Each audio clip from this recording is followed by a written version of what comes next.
What is going on, Tentacrew? My name is Billy the Squid, and from the time of this recording, Elden Ring is less than a week away, and from the time of you watching, it's probably already out. And I'm seeing a ton of content out there that is specifically targeted to people that are familiar with the Souls games, people that enjoy the Souls games, people that thrive in the Souls games. But I'm seeing very few content that's actually being targeted to something that I think is going to be a very large portion of the player base of Elden Ring. These Souls noobs, the people that for one reason or another just have never given a Souls game a try. Maybe their reputation for difficulty was too much for them to want to commit to. Maybe they tried at one point and were put off. Maybe they just have never heard of a Souls game, but Elden Ring and its massive marketing campaign has actually gotten their attention and is something that they want to give a try. Well, for all of you Souls noobs out there, I'm going to do my best to give you as much beginner advice as possible so that you have the most chance for success and the most chance to enjoy Elden Ring when it comes out. So Chosen Undead, Good Hunters, and Unkindled Ash, this video is not for you. This one, be for the noobs. Let's get into it. So the first question I've been seeing a ton is Elden Ring actually a Souls game? And the answer is yes. Elden Ring is a Souls game by every definition other than title. Yes, it is a fresh IP from Software, but it follows very, very closely that Souls formula, just like what Bloodborne did with the Souls formula. Yes, it does not have Souls in the name. It is not part of the numbered Dark Souls series, but in all other instances, this is a Souls game. And with that comes everything that you've probably heard, not to the extent that you've heard it. Yes, these games do have a learning curve to them, but the difficulty that these games are known for is partly fictitious in my opinion. Once you get an understanding for how these games want you to play and what the game is looking for in its play style, the game stops being as punishingly difficult as what the community might want it to be. Basically what I'm saying is, yes, these games will be difficult for you to learn from a beginner standpoint, but once you actually get into the cadence and flow of how the games want you to play, it will click. It will click very strong, and then you will very much enjoy the world that From Software has made. And Elden Ring specifically has given us so many more tools to actively be able to play to a playstyle that is more comfortable for you, that might be something that the other games weren't able to play. So if you've played one of the other games before and you just couldn't get into it, there was something about it, Elden Ring might be the chance that a playstyle that wasn't available before might be available now. So getting into it a little bit deeper, a Souls game and Elden Ring itself are action RPGs. They are RPGs where you go around doing specific things, killing enemies, fighting bosses, and you gain an experience point, which you can see down in the bottom right-hand corner of the screen. As you fight enemies, you will gain this experience, which is both used as a currency in shops and used to level up your character. Builds in this game are based around what points you put them into. If you want to have fast and nimble weapons, you might want to put points into the dexterity stat. If you want to use big, heavy hammers and claymores, the strength stat may be for you. Or if you want to be more with the arcane, then maybe you want to put points into magic, faith, or the new arcane stats. And just like arcane, everybody wants to be your enemy, and the one thing I will say for any new player that is coming in is to take it slow, and the approach to combat is honestly more important than the actual combat itself. You can circumvent a lot of this game's difficulty by playing it slower, playing it more methodical, and with the new approaches and new mechanics that they're adding in, such as sleep, such as stealth, it gives you more options to take a slower roll to this game and not get yourself overwhelmed with 1,000 enemies running at you at once. Maybe just 2 or 3 to start yourself off until you're more comfortable with things. One of the more punishing things about Elden Ring and Souls games in general is that if you do happen to perish on the battlefield, all of that XP that you see will be lost to you, but not all is bad. If you can make it back to the point where you died, you can pick that experience back up, and it's as if nothing ever happened. Elden Ring is actually one of the more friendly games in the series that From Software has made when it comes to death mechanics. Typically in the past games, there was an alternate form of punishment that was put on the player, whether it be your health being reduced over time or you needing to reuse an item to be able to get into co-op stuff. This game does not have that kind of mechanic. The only thing that you are going to be losing upon death is your experience points, or runes, as they are called in Elden Ring. And one thing I've been getting asked a bunch is how the multiplayer works and how does co-op work in this game. And it is not as cut and dry as a lot of video games out there. There's no way for you to bring in a co-op partner or for you all to just progress through the game together in one set station. The Souls games and Elden Ring are kind of disjointed in the way that they want you to go about co-op, and I'm going to kind of break it down for new players because it is a little bit confusing. So to be able to participate in co-op, two things need to happen. One, the person that you want to bring into your world for co-op needs to have a tarnished furled finger. This is an item that will draw a sign on the ground, and then whoever wants to summon them in can walk up to that sign, click on it, and then bring them in. You can only see these signs, though, if you have a Furl Calling Finger Remedy activated in your world. This is all done in the multiplayer menu, and these are craftable items. These are items that you can get throughout the game, but they are a limited resource that you are going to need to make more of if you run out.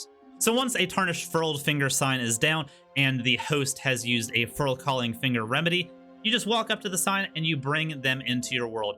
These games also have a password system, so if you want to make sure that somebody else doesn't summon your friend in before you're able to, because once that sign is down, if there's no password enabled, anybody in the game can pull that person into their world for them to help them. It's a really, really organic way for the community to kind of help each other out without needing to have friends lists and all that stuff. It opens up the co-op space significantly. But if you are wanting to find one specific person, you can add a password. Both the host and the co-op partner need to have the same password on, and then you will only see signs from that person. Elden Ring also introduces a new mechanic with golden effigies, where you can use a golden effigy to send your summoning sign to a summoning pool.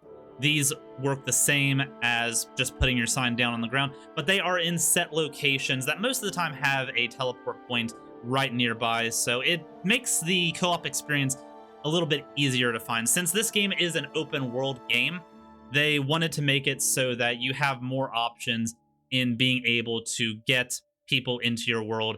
So instead of having to run around finding signs, they have set specific locations that a lot of signs are going to end up showing up. That being said, the point of a co-op session is for the co-op person to help you dispatch a boss. Once a boss is vanquished, that co-op session ends. The person that you've summoned into your world goes back to their world, and while they are in your world, they do not get progression in the game for their stuff. So anything that you do with a co-op partner, if they haven't already done it before, they are going to have to then go back and redo it. And this can be kind of a good thing and a bad thing, because they are both getting experience for being in your world. They can get some items for being in your world, but they don't get the game progression. So if you are wanting to go through the game with a co-op partner all the way through from start to finish, you are basically going to have to play through the game twice. And I know that can be annoying to some people, but with the consumable item for hosts having to use to be able to bring a co-op person in the world, and also co-op sessions ending at the boss, these games have always been balanced more for a solo play experience than they were for a co-op experience. Yes, whenever you bring a co-op person into your world, the enemies and bosses get a little bit more health, they do a little bit more damage, but they are, at the end of the day, meant to be solo play experiences, with co-op being an option if you, for one, want somebody to go through the game with you just because you find it fun, or two, if you need the help. This is further reinforced by the fact that the invasion system is only opened up if you're in a co-op group. Yes, there is an item that you can use that will allow you to be invaded if you are solo, but I have a feeling most new players aren't going to be using that item. So just keep in mind that if you are being a co-op group, you will be open up to invaders while that is going on. Invasions are, of course, hostile players, actual players, coming into your world without your permission and acting as super difficult enemies for you to have to dispatch as you are progressing through the game. It is a form of PvP, and a lot of people thrive in this kind of environment, but it is also something that puts a lot of people off. So if you are not one for invasions and stuff, consider co-op being a secondary factor. Yes, you will have a numbers advantage with the co-op partner against the invader, but if it is something that might ruin your experience and you're okay playing through the game solo, keep that in mind. Some last little things to note about the co-op system is while you are in co-op, you cannot ride your spectral steed. This is just due to the ability for invaders to come in, and they don't want horseback PvP combat being a thing, at least not in this point of the game. And now that we have gotten the co-op and the multiplayer out of the way, let's get back into the meat and patates of what these games actually are. And the very first choice you are going to make in these games is starter class and starter item.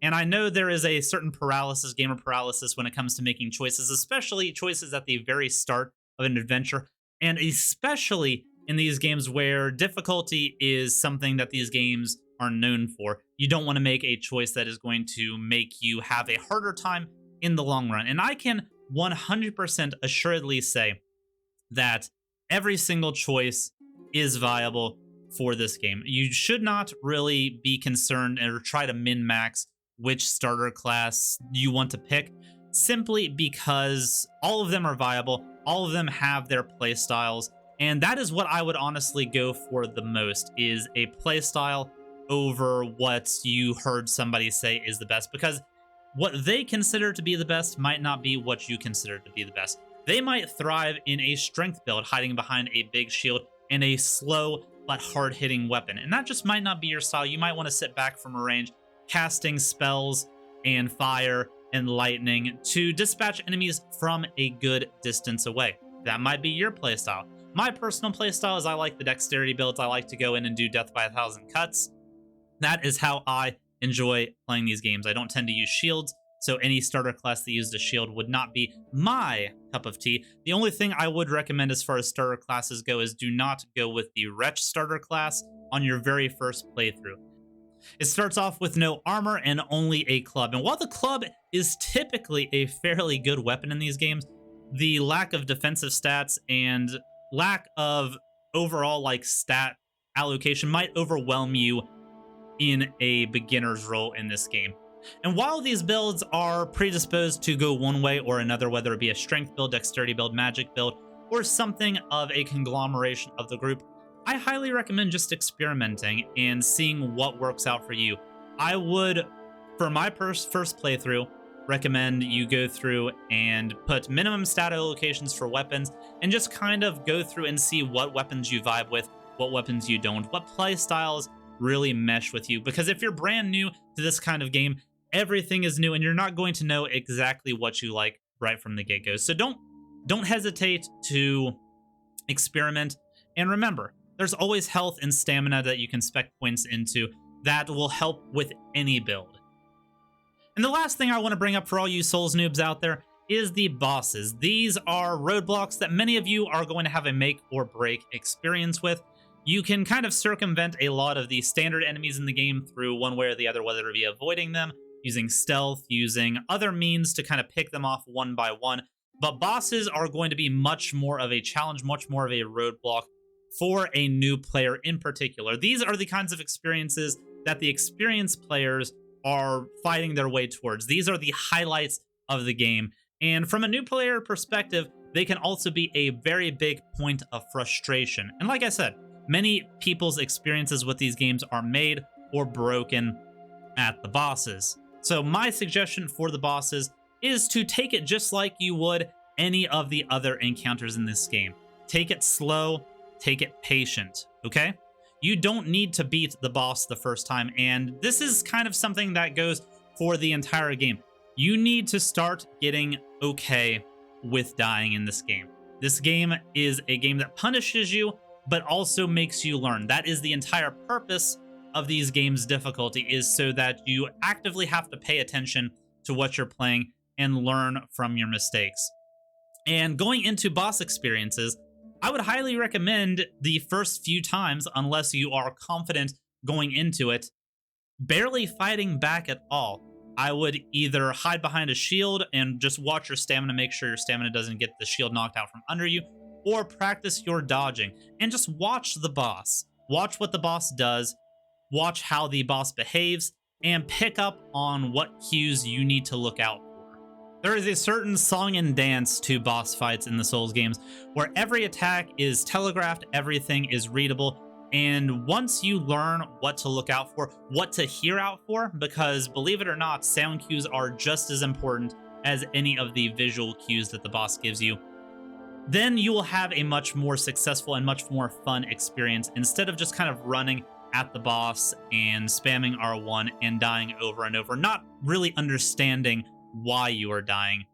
If you just take a step back, learn what the boss is going to do, take a more defensive role in the first few fights just so that you can see everything that the boss is capable of, and then engaging in combat with him, I think you'll have a lot more fun of an experience. So yeah, I'm not going to get into the more nuanced aspects of Elden Ring or Souls games in general. This is a beginner's guide for kind of a mindset to take into these games and an explanation of some of the more obscure mechanics that these games have, specifically the co-op and multiplayer systems, because I don't feel like they're very well explained. And for a new player, they might be beneficial. And I just want to set as many players up for success, especially if this is your first time going into the Souls-like genre or playing a From Software game. And I want this community to grow. I want the Souls-like community to really get a boost in players moving forward with Elden Ring. So if you found this video helpful, let me know down in the comments below and maybe like the video as well. If you have any other questions, my community is very, very open. We're not very gatekeepery in the Tentacrew community, so feel free to put those questions down in the comments below as well. And I may make a new video moving forward on some more nuanced beginner tips going in as soon as the game is out. So much love, Tentacrew. Thank you very much for watching. Bye-bye.